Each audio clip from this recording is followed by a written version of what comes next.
الحمدللہ وحدہ والصلاة والسلام علی من لا نبی بعدہ اما بعد۔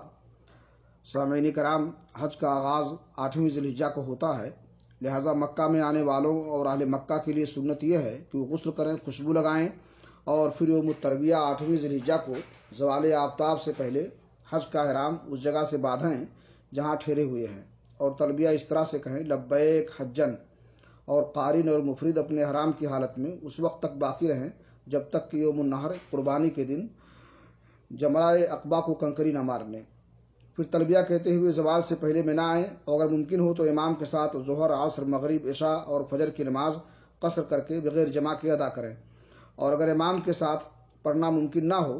تو اپنے خیموں میں پڑھ لیں اور رات منی میں گزاریں۔ 9ویں ذی الحجہ کو عرفہ کے دن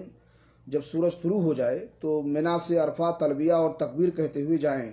اور زوال سے پہلے نمرہ میں ٹھہریں۔ یہ وہ جگہ ہے جو عرفات سے قریب ہے لیکن عرفات میں نہیں ہے۔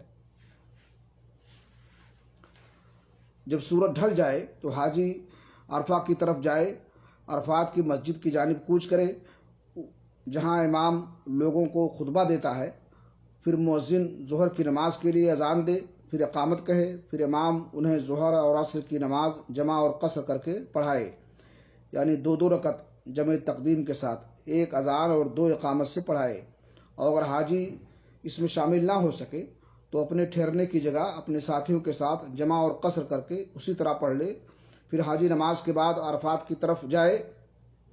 اور جبل رحمت کے پاس رکے اور قبلہ رو ہو کر کے خضوع کے ساتھ اپنے ہاتھوں کو اٹھا کر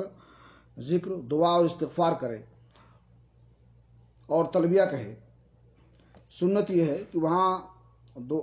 خوب دعائیں کرے اور بالخصوص وہ دعا پڑھے جو نبی کریم صلی اللہ علیہ وسلم نے عرفات کے دن پڑھی تھی۔ آپ صلی اللہ علیہ وسلم نے فرمایا، سب سے اچھی دعا عرفہ کے دن کی وہ ہے جو میں نے کہی اور پڑھی اور تمام انبیاء کرام نے، لا الہ الا اللہ وحدہ لا شریک لہ لہ الملک ولہ الحمد وہو علی کل شیء قدیر، اور وہ دعائیں خوب پڑھے جو قرآن و حدیث میں آئی ہیں، اور ان کے علاوہ جو چاہے دعا کرے اور کثرت سے توبہ، استغفار، تکبیر و تحلیل کرے اور اللہ کی حمد و ثنا بیان کرے۔ اللہ رب العالمین سے دعا ہے کہ اللہ تعالی ہمیں احکام حج سمجھنے کی، ان پر عمل کرنے کی توفیق عطا فرمائے۔